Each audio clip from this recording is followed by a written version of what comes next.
Eine Wurst muss immer lächeln.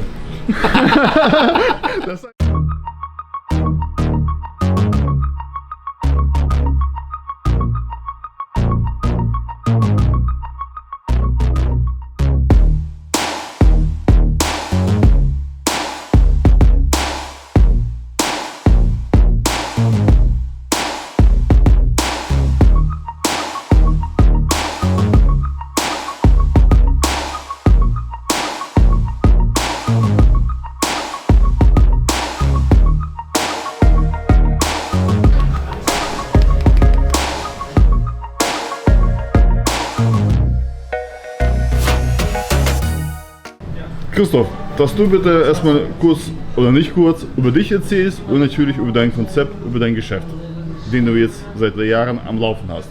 Ja, also ich bin, wie man vom Servus hört, schon Österreicher, der seit 27 Jahren in Hamburg lebt und seit 20 Jahren auf der Reeperbahn ist. Und ja, ich bin aus der Gastronomie, gelernt habe in Kitzbühel, im Sporthotel Reisch, da bin ich auch geboren in Kitzbühel. Und Österreich.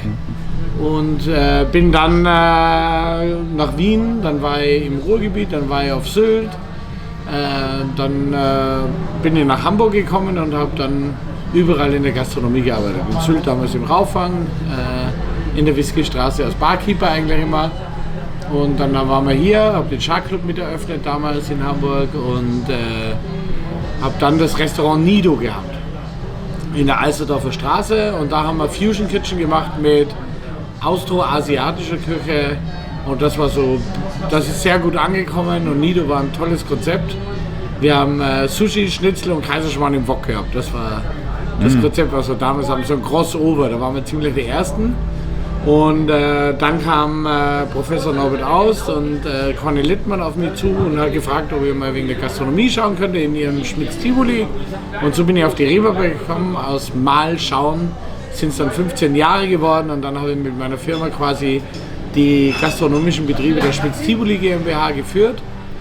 Und so kam ich auch an andere, das Casino zum Beispiel. Wir machen auch für die Spielbank Hamburg die Bar. Und unter anderem dann wurde hier die heiße Ecke frei, beziehungsweise war das der Standort von Häagen-Dazs. Und dann habe ich halt gesagt, das wäre ja toll, wenn wir hier eine heiße Ecke machen würden. Und habe dann quasi die heiße Ecke hier wieder aufleben lassen als Imbissbude. Heiße Ecke ist ja Theater.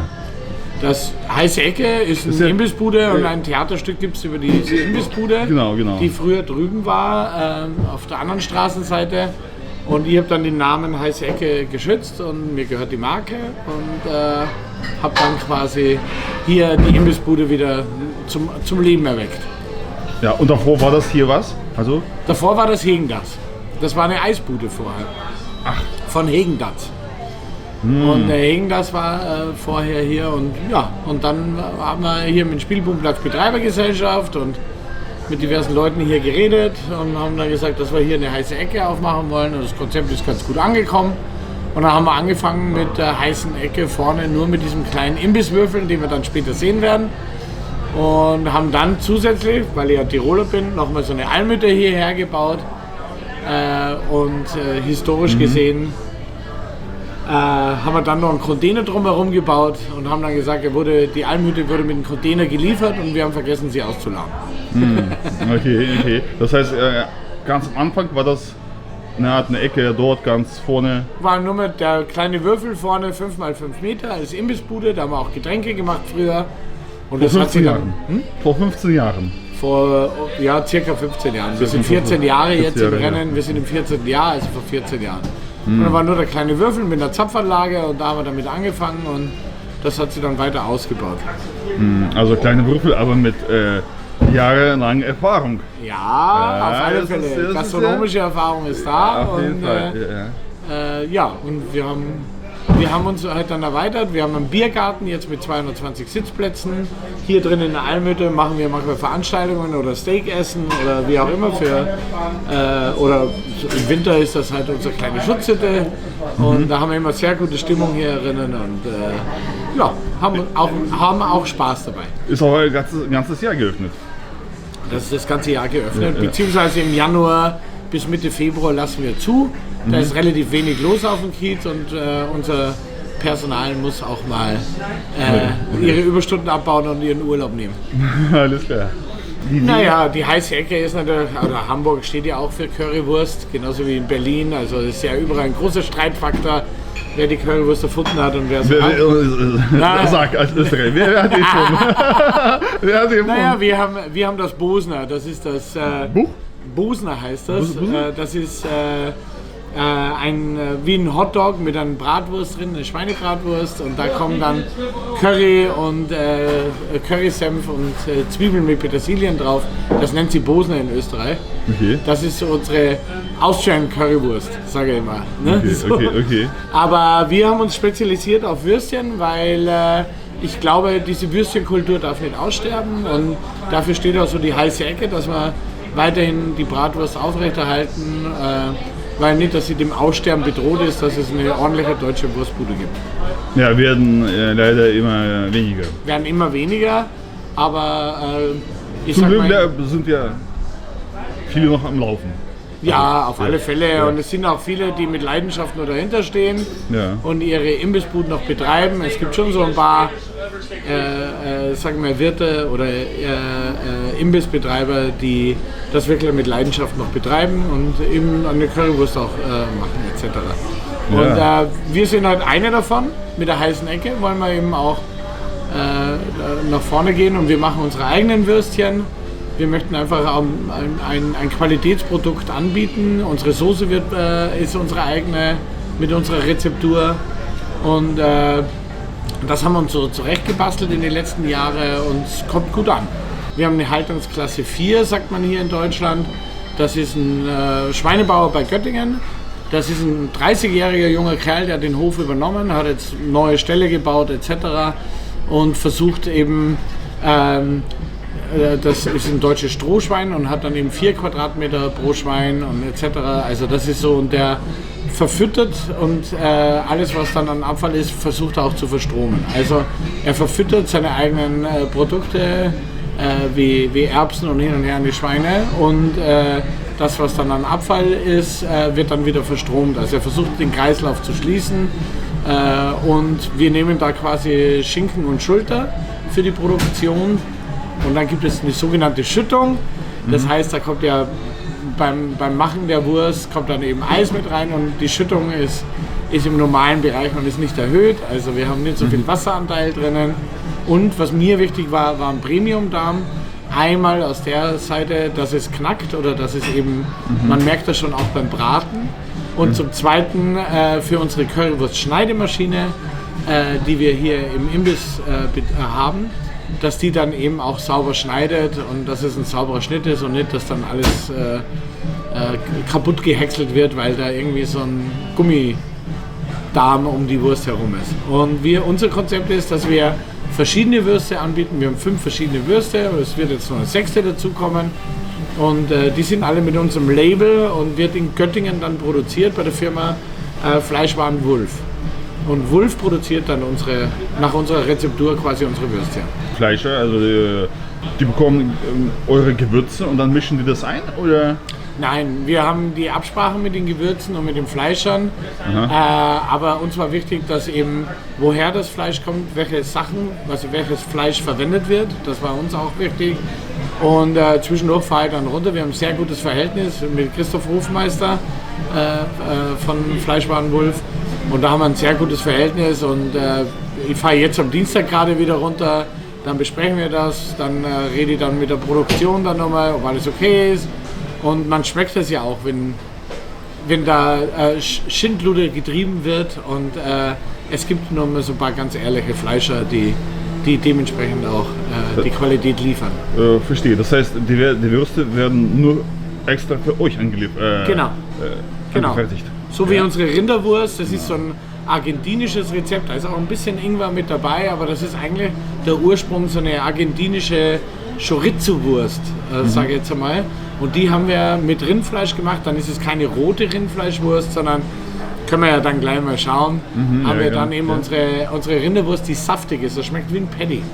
Und das macht halt einfach Spaß, wenn man auch so ein bisschen herumexperimentieren kann und dann einfach eine Nuance Ingwer, die die Frische wieder gibt. Also es ist immer sehr interessant und ich lerne auch immer dazu, wenn wir ein neues Produkt machen. Das ist für mich auch sehr spannend, weil ich eben auch aus der Küchenebene auch komme.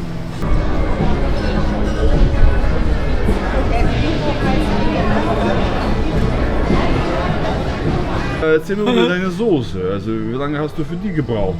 Ja, wir machen eigentlich das B2B-Geschäft. Also wir sind in die Supermärkte vor Corona eingelistet worden bei Edeka. Dann, man sagt ja immer vor und nach Corona, ne? Und vor Corona haben wir die Einlistung bekommen und dann haben wir unser Marketing darauf konzentriert und dann kam Corona und dann wurde es wieder ausgelistet, weil dann mussten wir Platz machen für Toilettenpapier und Tomatensauce. Und Ja, Hamburger Gewitter. Hamburg. Ja. Wir produzieren aber auch für Cruise Lines, also in dem Kreuzfahrtschiffbereich, unter anderem seit fast 10 Jahren, also wir sind jetzt im 9. Jahr, hat die AIDA also falls man dann den Geschmack kennt, dann ist es auf den AIDA-Schiffen die Currysoße, die verwendet wird, das ist unsere Soße dann.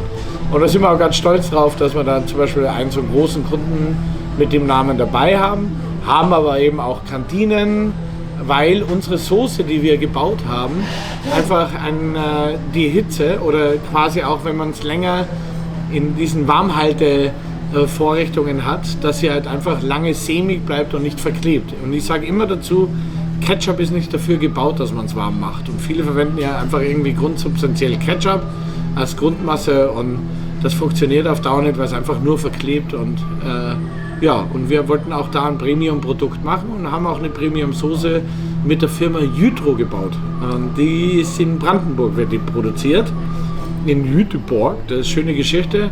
Wir sind zur Produktion gefangen und dann, ich bin ja Österreicher, und dann sagt der Produktionsleiter bzw. der Prokurist, wir fahren jetzt nach Jüteborg und dann habe ich mir gedacht, okay, nimm mir mal den Bass mit, wenn wir nach Dänemark fahren und dann ist er nicht nach Puttgarden abgefahren, sondern Richtung Berlin. Dann habe ich gesagt, nein, das ist nicht in Dänemark, das ist in Brandenburg. Und also mit meinen Kenntnissen neu aufgestellt, jetzt weiß ich zumindest, wo das ist. Und dann sind wir in die Produktion gefahren und das war sehr interessant, weil aus dem kleinen Kochen, was wir früher gemacht haben, ist dann eben eine richtige Produktion geworden. Und wenn das auf die großen 1000-Liter-Maschinen geht und angerührt wird, das ist eine komplett andere Rezeptur und da müssen auch dann die Produktionsprofis von der Firma Jytro sind da mit dabei gewesen. Und das war ein längerer Prozess, um auf den Geschmack hinzukommen. Und vor allem, dass die Schärfe, die wir unter Laborbedingungen erst hatten, dass die Schärfe auch ausgewogen ist. Und das ist eben das, was es ausmacht, wenn man einen Ketchup selber aufbaut.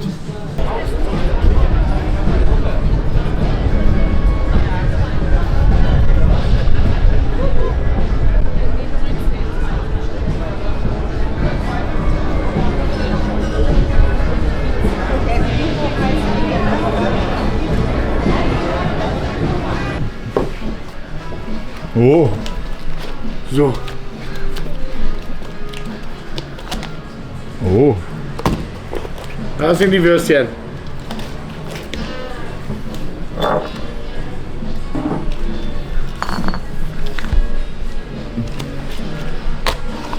So. Eine Wurst muss immer lächeln. Das heißt, Christoph, deine Würstchen hier. Das sind jetzt mal die Range, die wir hier haben. Das sind unsere Würstchen, unsere heißen Ecke-Würstchen. Und das sind Premium-Würstchen. Wie gesagt, wir haben da ein Vertrauen auch zu unserem Fleischer. Wir kommen mit Christoph Hoffmeister gut, super klar. Wir haben ein freundschaftliches Verhältnis. Und jetzt, wie gesagt, am Dienstag fahre ich da nochmal runter. Dann schauen wir wieder das nächste. Und es wird eine 6. Wurst dazukommen. Aber momentan ist das unsere Range. Das ist unsere Klassiker, mit der haben wir angefangen. Das ist unsere gelbe, also eine Currywurst mit Kurkuma und Curry schon mit drinnen. Das ist die heiße Ecke Currywurst. Die habe ich auch probiert. Genau, und das ist eigentlich der alte Klassiker. Dann haben wir natürlich, weil die Nachfrage auch da ist, eine richtige Bratwurst. Und das ist die St. Paulianer, das ist eine feine Bratwurst auch. Und dann ist natürlich uns Standard auch noch mal ein bisschen unsere rote Lola, die Krakauer dazugekommen, schön mager. Eine schöne magere Wurst, die geräuchert wird, was auch zu unserer Currysoße super dazu passt. Eine schöne geräucherte, wenn man es mag, es schmeckt toll mit der Soße zusammen. Und dann haben wir unsere, wo ich vorher schon erzählt habe, das ist ein bisschen nach argentinischer Rezeptur gemacht. Die ist mit Rindfleisch, reines Rindfleisch und mit dem Schafsdarm. Das heißt, alle, die einen muslimischen Glauben haben oder etc. oder gerne Beef essen, kommt die auch sehr gut an. Wir liegen überall bei 120 Gramm Würstchen. Da haben wir vom Konzept her, dass du dir die Wurst aussuchen kannst, dann die Beilage. Das ist so das Konzept, was wir bei uns haben in der heißen Ecke. Und da haben wir auch, um ein bisschen Frische reinzukriegen, haben wir ein bisschen Ingwer noch mit dazu gemacht. In der Rinderwurst. Und an und für sich ist das nach einer argentinischen Chorizo-Rezeptur gemacht. Rind? Reines Rind. Das ist die geräucherte, 120 Gramm die Krakauer, das ist Schweinefleisch. Das ist unser Standard, auch Schweinefleisch vom deutschen Strohschwein. Das sind uns auch mein Schweinefleisch. Und dann unsere neueste Kreation, da kommt das auch noch, ist unsere vegane Wurst. Wir haben eine vegane Wurst gemacht, das war ein ganz langer Weg. Also, ich habe mir eine vegane Wurst gekauft und habe die überall ausprobiert. Und es war in dem Preissegment, wo wir uns bewegen müssen als Grillbude, haben wir dann quasi meistens nur Bauschaum gehabt. Also es schmeckte wirklich alles nichtssagend. Und dann haben wir angefangen, selber auch eine zu machen. So ist eigentlich immer alles zusammengekommen. Ich habe andere Wurstsorten probiert. Wir waren auch bei namhaften Wurstsorten und es war nicht mein Geschmack und außerdem teilweise die Etiketten haben auch nicht übereingestimmt. Dann habe ich gesagt, okay, dann bauen wir halt selber die Wurst. Und ist das Christoph, ist das B2B oder? B2B haben wir auch verkauft. Im B2B-Geschäft sind wir auch. Wir sind bei Chefs Kulinar mit eingelistet, in Österreich bei Eurogast und auch bei Böttcher. Frische Dienst, das ist eigentlich unser Zentrallager hier in Hamburg an den Elbbrücken und mit Kai Böttcher, also bei Böttcher Frische Dienst, mit Kai Becker haben wir ein super Verhältnis auch. Und da lagern immer in die Kühlhäuser unsere Ware auch. Aber Supermarkt finde ich den nicht. Nee, im Supermarkt, wir haben die Supermarktgrößen. Wir haben jetzt angefangen, ein bisschen im Supermarkt drinnen zu haben. Im Edeka, in Adendorf zum Beispiel. Bei Jens Jenecke, da sind wir eingelistet. Wir haben in der Hafen City einen kleinen Edeka-Markt, wo wir drin sind. Und ansonsten haben wir das alles im Online-Shop. Wir haben einen eigenen Online-Shop und vertreiben das im Online-Shop. Und ich sag mal so, diese ganze Corona-Thematik hat erstmal unseren ganzen Businessplan bestimmt 4 bis 5 Mal durchgeschüttelt. Oh, ja? Ja. Wie sah das hier aus mit Corona? Ja, Corona, die heiße Ecke. Wir waren mit St. Pauli 1,5 Jahre zugesperrt. Und dann ging es aber wieder los. Und in dieser Zeit konnten wir uns auch ein bisschen um unsere Produkte kümmern und mussten auch erstmal schauen. Es sind auch wegen Mindesthaltbarkeitsdaten natürlich viele Soßen abgelaufen. Wir mussten entsorgen. Also es war, eine sehr harte Zeit. Aber alles überlebt und jetzt sind wir wieder dabei, nach vorne zu gehen. Und wir sind hauptsächlich im B2B-Geschäft positioniert. Da sitzt ihr ein bisschen fester im Sattel als im Lebensmitteleinzelhandel. Und wir sind aber dabei, auch schrittweise da auch in diese Richtung wieder reinzugehen. Aber da muss man sich auch eine neue Strategie einfallen lassen, da wir hier kein großer Konzern sind, sondern auch so, ich sag mal, ein bisschen Underdog auch sind. Ne? Ich will mir auch demnächst auch eine Soße hier so eins kleines, weißt du? So ein, ja, wir sind dabei. Restaurant, weißt du? So ein kleines Stückchen, weißt du? Wir sind dabei. Sehr gut, okay. Wir sind dabei. Wir haben jetzt unsere 300 Milliliter Flasche. Wie gesagt, das Etikett kommt jetzt da nochmal drauf. Wir haben auch da eine lange Mindesthaltbarkeit drauf. Wir sind hier locker bei 18 Monate auch, genauso wie bei der Soße. Und unsere, was auch so gut läuft, ist unsere Trüffelmayonnaise. Die ist wirklich super geworden und hat auch eine hohe Beliebtheit, weil sie sehr cremig ist. Ne? So.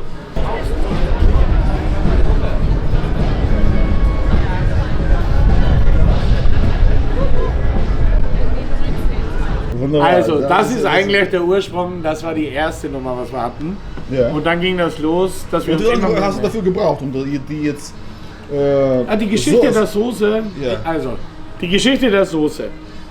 Es gab, also ich habe gearbeitet im Ruhrgebiet bei Purzel, da gab es mal eine Grillsoße. Die hatte auch so eine tomatige, sämige Soßenbildung.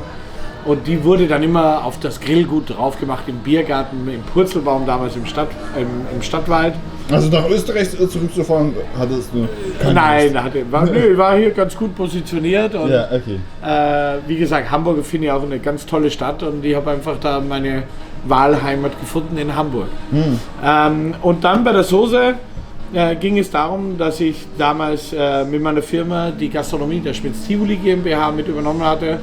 Und da war ja der Start der Heißen Ecke als Musical. Und dazu habe ich dann diese Soße gebaut und somit hatten wir dann angefangen, uns Currywurst natürlich zu machen. Das heißt erstmal mit der Soße und dann? Mit der Soße habe ich am Anfang an habe ich das einfach rezeptiert und war quasi meine Soße, die ich dann quasi verwendet habe.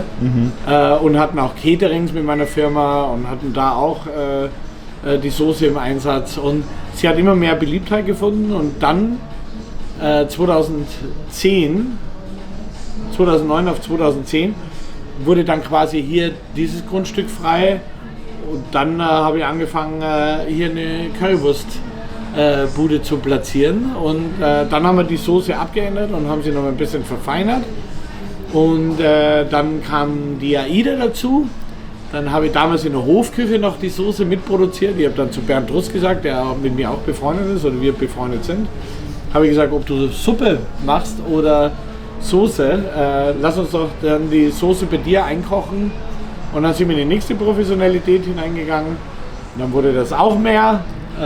Ich weiß noch, die ersten Soßen, wie ich sie angerührt habe, im Anzug stand ich da und habe dann im 60-Liter-Eimer mit einem Robocop gestanden und habe das gemixt. Und es war immer irgendwo ein Currywurstfleck oder beziehungsweise ein Soßenfleck auf meinen Anzügen. War immer. Und dann haben wir das damals in 5 Kilo Eimern abgefüllt. Und dann kam ich zur Schröder KG, die auch hier in Hamburg sitzen, auch ein hanseatisches Unternehmen. Und die produzieren oder machen, denen gehört die Jütro in Jüteborg bei Brandenburg. Und dann habe ich gesagt, komm, lass uns den Ketchup neu aufbauen. Und dann haben wir angefangen, diesen Ketchup neu aufzubauen. Und das war eine sehr interessante Reise für mich, weil ich dann das erste Mal in diese industrielle Produktion hineinkam und dort wahnsinnig viel dazugelernt habe, dass nicht alles so läuft wie in der kleinen Küche. Und jetzt ist was heißt jetzt?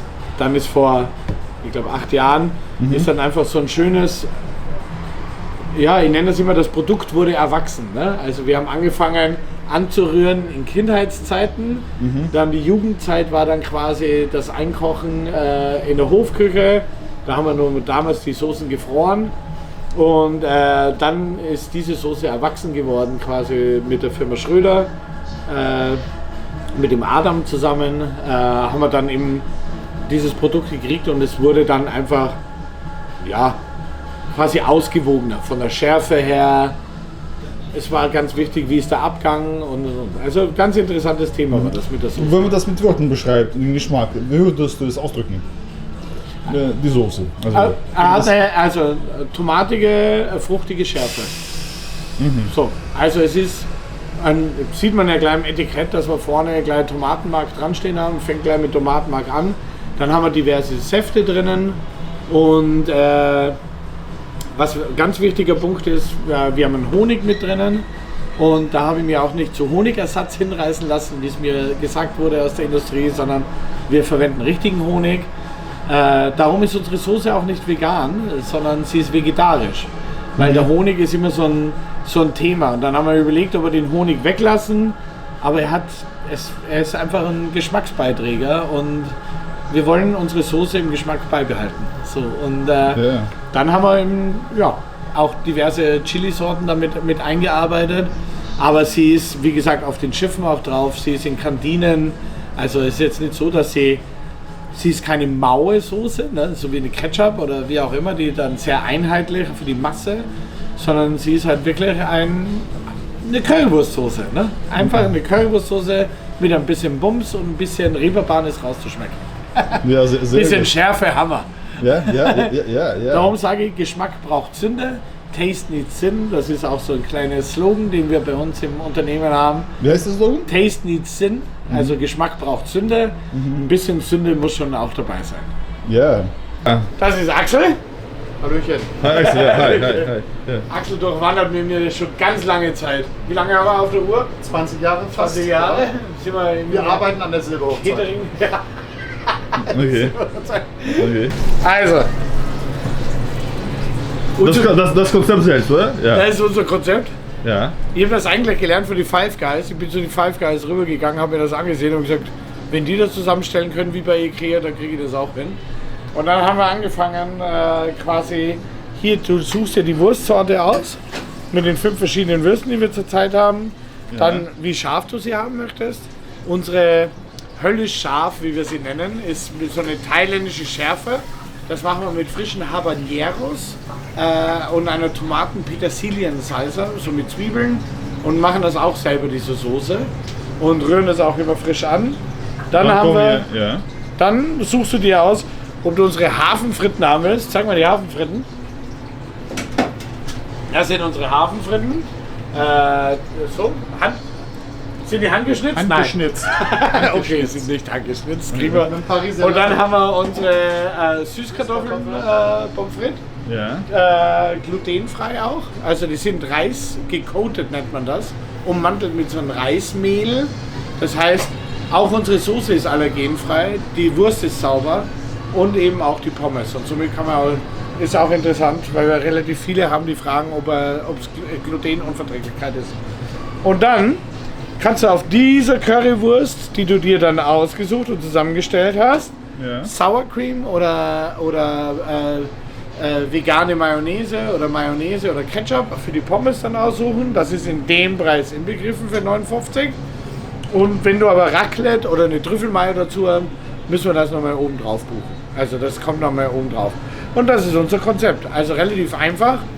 5 verschiedene Würste, 2 verschiedene Kartoffelsorten, beziehungsweise Süßkartoffeln oder die Hafenfritten, die richtigen, was wir haben. Und dann die Soße dazu. Und das ist im Grunde genommen das Konzept. Relativ einfach. Und das hat sich bewährt. Und ja, das ist die heiße Ecke auf St. Pauli. Ja, sehr gut. Aber seit wann habt ihr das so eingeführt, dass man so in der Corona-Zeit. In der Corona-Zeit. Zusammensitzen kann. Wir haben wir dann eben nur die klassische Currywurst gehabt und dann in der Corona-Zeit haben wir uns nochmal Gedanken gemacht, wie wir das konzeptionell richtig aufstellen wollen. Und dann haben wir angefangen, die richtigen Würste dann nochmal, also wir haben immer mit der Currywurst, mit der gelben gearbeitet, aber die Anfrage für vegane Wurst oder das kam immer mehr und mehr und daraufhin haben wir dann reagiert und dann eben unsere Würste hergestellt. Und die Zeit haben wir dann genutzt in der Corona-Zeit, die wir hatten, sie einfach da neu aufzustellen und mal ein paar Sachen zu hinterdenken. Und ich glaube, das ist auch wichtig, dass man sein Konzept dann mal ein bisschen überarbeitet. Ja. Man wächst auch mit dem Konzept. Im Grunde genommen will ich ein ehrliches Produkt haben, was, wo ich ganz normal, wo ich mir in den Spiegel schauen kann. So ganz einfach. Und die auf dem Grill super funktioniert und wo ich keinen Sodbrenn danach habe, weil die ganze Wurst nur mal mit Schwarte vollgestopft ist, damit es billiger wird. Ja. In der Produktion. Ich will das nicht. Ja, wunderbar. Aber wir sind keine Heiligen, ne? Also es ist keine Bioware, es ist deutsches Strohschwein, Haltungsklasse 4, aber es ist jetzt nicht, dass die alle mit Bio, dass es eine Bioware ist. Also wir müssen ich will einfach ein ehrliches Produkt. Die Gäste schmecken es immer mehr raus, also auch die Qualitäten werden herausgeschmeckt mittlerweile bei der Wurst. Früher war einfach, gib mir eine Currywurst und dann rein damit. So, aber mittlerweile die Leute lernen jetzt schon Qualitätsunterschiede, auch mit dem Pommes frites, auch wie wir es anrichten und einfach das ein bisschen nett machen. Also ich sag mal, das gehört ja nicht viel dazu, was ordentlich zu machen. Hier unsere Soße. Ja. So. Und da ist sie, man sieht schon, die ist ganz sämig. So, und um das geht es ja quasi, dass sie quasi diese Sämigkeit behält. Und das heißt ja auch Soße und nicht eben das Thema, wenn du dann so ein Ketchup nimmst und das ist dann quasi da drin in dem Wärme in Vorrichtung, dann verklebt das nur. Also es wird alles nur klebrig und die Soße, die stockt dann teilweise. Und wie gesagt, Ketchup ist nicht dafür gebaut, um warm zu machen. Und wir haben halt Stärkemittel drin, die hohen Hitzen oder beziehungsweise langhaltende Hitzen aushält. Das ist zum Beispiel interessant bei Kantinen. Das ist interessant in so Gastronomien, wie wir es haben, dass du sie immer zur Verfügung hast und dass du sie immer verwenden kannst. Ne? Weil manchmal, so wie heute ist Sonntag, gestern war brechend voll. Gestern haben wir eine riesen Partystimmung gehabt und dann gehen die Würste natürlich raus, weil alle Hunger kriegen nochmal, die nächste Runde. Und heute am Sonntag, heute ist es ein bisschen ruhiger. Ne? Ja. So, und da musst du reagieren können. Ne? Ja.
Postkarten zu schreiben ist auch wieder in.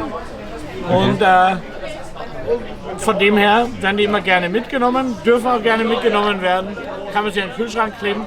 Und wenn es einem besonders gut gefallen hat, haben wir natürlich unseren Google Card und dann freuen wir uns immer über eine Bewertung. Nehmen auch an, wenn mal eine schlechte Bewertung ist, entschuldigen wir uns auch. Ja, okay.